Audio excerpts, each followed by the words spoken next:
So it is January 11th here in South Central Wisconsin, and today I am out at the farm and just doing a little looking around. This week we got a bunch of rain and a lot of the stuff froze. A lot of the water froze and all the snow melted, so I'm out looking for high ground and low ground because a lot of the area that I hunt here is marsh. So I'm looking at this one piece now where it kind of butts up to the neighbor's field. I'm thinking I'm going to plant some plot screen in here just to try and thick it up. You know, there's not a lot of cover here. It's a lot of canary grass. It's good in the summer, but once end of August, early September hits, it basically falls right down. So I'm just looking to kind of thicken up this edge a little bit and try and disturb the dirt here and maybe get some more native cover that grows up the next couple of years. But this area here is about 200 feet long, and just kind of checking it out and making sure I can get a tractor in here come spring.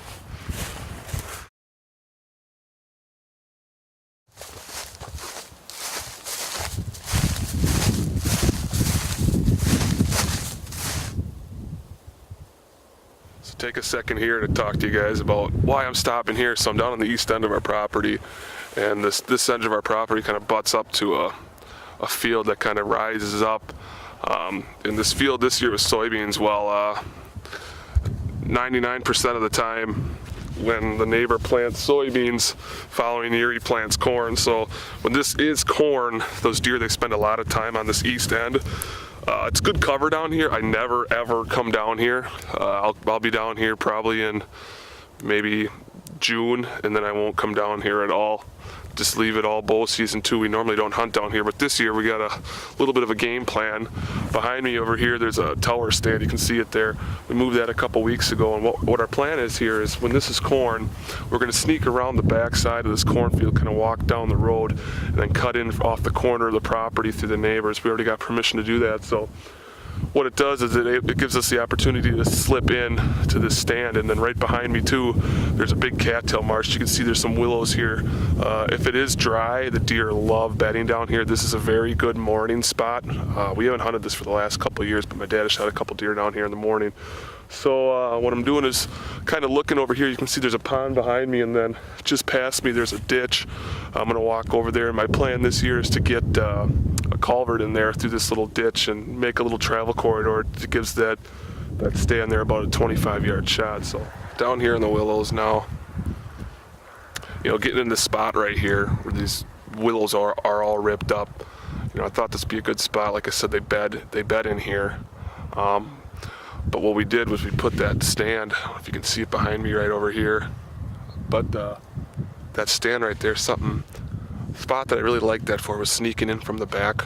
As long as you have like a northwest wind or a west wind, it'll be a good spot. And standing right here, this is where the shooting lane is. I cut some branches last weekend, but you can see that stand is kind of hard to pick out. I'll put some brush on it come this summer and this fall, but you know, you got a good background, and that's something you got to think about too when you're hunting these marshes. Is the background, so you don't stick out like a sore thumb. It's just a muddy tripod stand. And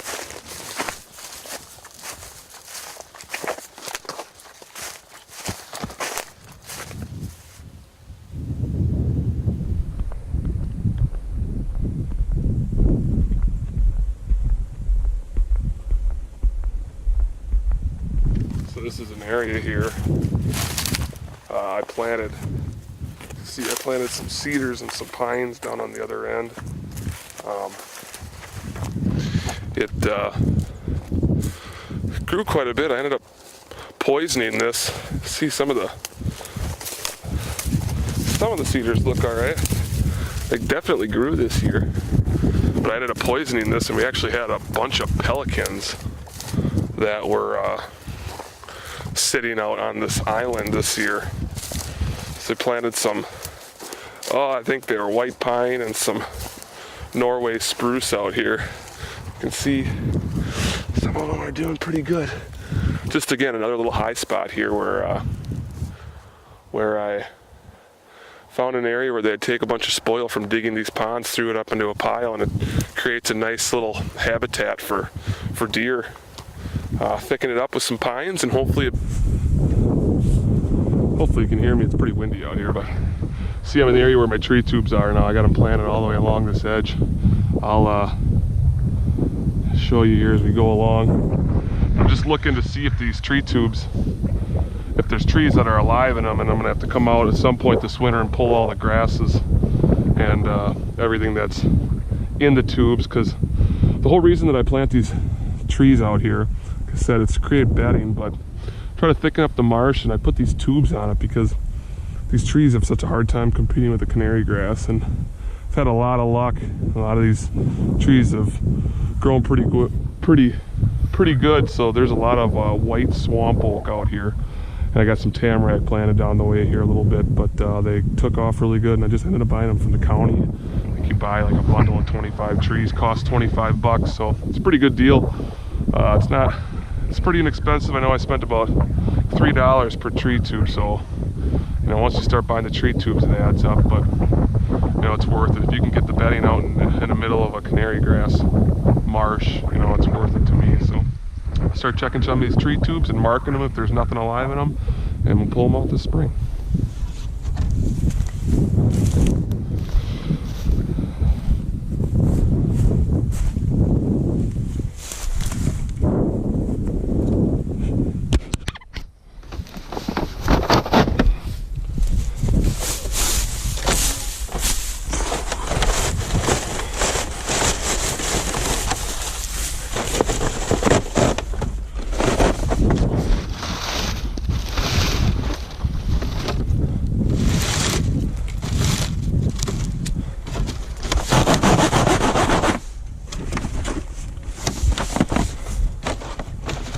So standing in my food plot here now, this is actually behind me. I took it down already, but right over there was where I had one of my horizontal rubs this fall, where I was getting a fair amount of deer hitting it and making a scrape on it. That pretty nice buck that I think was a 10-pointer with the brow tines that kind of tipped in.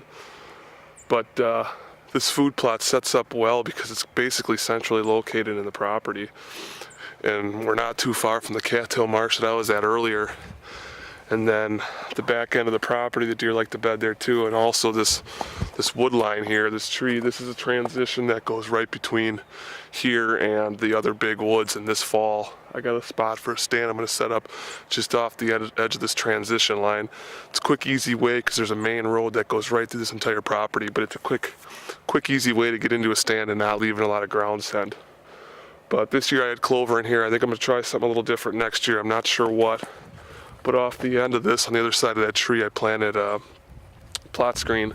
So I'll probably do that from frigid forage again. Again, it was so wet last year that it was tough to get the stuff to grow, but a lot of it did get up to maybe 4 or 5 feet tall. Hopefully this year it gets closer to 10. But moved see, I got a tree standing there, and then I also moved a tripod into here too. Just trying to get a little better cover, to get tucked back in the trees a little better so that the deer don't spot you when you're out here. So again, keep walking around here and kind of getting some ideas and game plans. Be heading up to the house now though. Got some pheasant hunters coming out, help out the parents. So hopefully you guys enjoyed this video, and I'll be checking in more as we get closer to planting trees and coming up with some different ideas. But thanks guys.